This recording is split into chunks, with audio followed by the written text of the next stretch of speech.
La concentration d'une solution mesure la quantité de soluté, un solide soluble, présente dans le solvant, le liquide dans lequel le soluté est dissous. Que pouvez-vous dire du nombre de particules présentes dans une solution concentrée par rapport à une solution diluée? Mettez pause, réfléchissez, puis reprenez lorsque vous êtes prêt.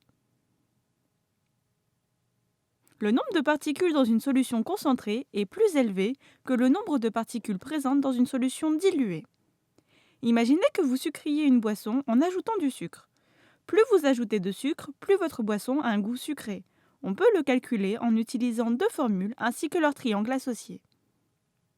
La première façon de calculer la concentration est d'utiliser des moles, une quantité de substance chimique, et la diviser par son volume.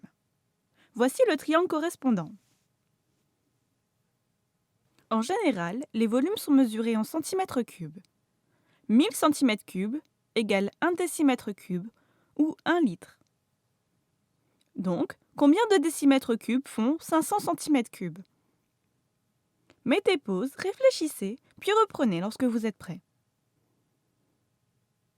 Pour trouver la réponse, vous devez diviser 500 cm3 par 1000. Donc, 500 cm3 équivaut à 0,5 décimètres cubes. Aviez-vous trouvé? Vous pouvez retrouver ces trois quantités en cachant celle que vous cherchez avec votre doigt.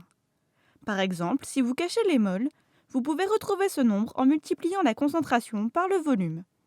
Ces deux termes se trouvant à la base du triangle, leurs nombres doivent donc être multipliés entre eux. Si vous souhaitez trouver la concentration, cachez ce terme et divisez le nombre de moles par le volume. Essayez.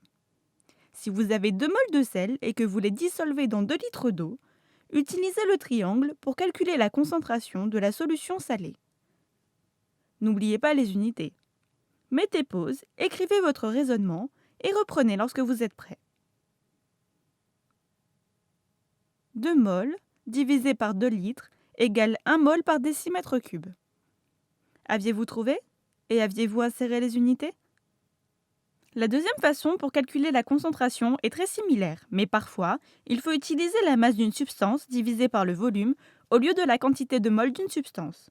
La formule est masse divisée par volume et son unité est en grammes par décimètre cube au lieu des mols par décimètre cube. Le triangle correspondant ressemble à ceci. Voici un défi. Si vous savez qu'il vous faut 10 grammes par décimètre cube de solution salée, que vous devez le dissoudre dans un volume de 250 cm3, quelle est la masse de sel dont vous avez besoin? Mettez pause et écrivez votre raisonnement. N'oubliez pas de convertir le volume donné en centimètres cubes en décimètres cubes. Reprenez lorsque vous êtes prêt. Voici le raisonnement.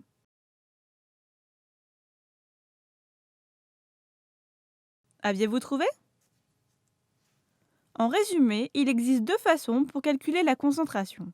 La première intègre les moles, la quantité de soluté, et l'autre la masse de soluté.